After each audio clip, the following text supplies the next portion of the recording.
कल भारत के प्रधानमंत्री नरेंद्र मोदी जी ने यह कहा कि 2 महीने से भारत की सरकार यानी कि मोदी जी आपका बोझ उठा रहे थे। अब चुनाव खत्म हो गया तो अब बोझ नहीं उठाएंगे मोदी जी। 5 राज्यों का चुनाव जब तक हो रहा था तब तक आपका बोझ उठा लिया उन्होंने। अब वो कह रहे हैं तेल का इस्तेमाल कम कीजिए, पेट्रोल डीजल का इस्तेमाल कम कीजिए, गैस का इस्तेमाल कम कीजिए, सोना ना खरीदिए, 1 साल तक सोना ही ना खरीदिए, कोई भी शादी हो फंक्शन हो ना खरीदिए।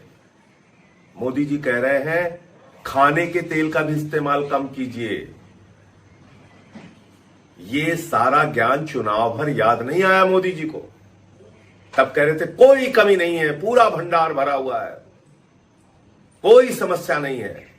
लेकिन जैसे ही 5 राज्यों के चुनाव खत्म हुए, नरेंद्र मोदी जी के कंधे झुक गए। जो कंधे आपका बोझ उठा रहे थे वो मोदी सरकार के कंधे झुक गए।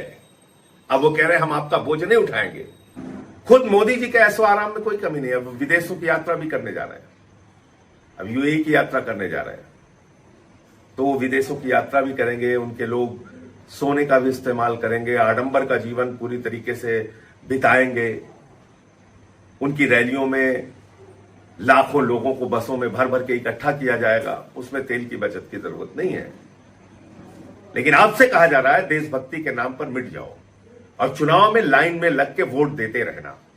तो आप इस देश की जनता नरेंद्र मोदी के लिए सिर्फ और सिर्फ वोट की मशीन रह गई है।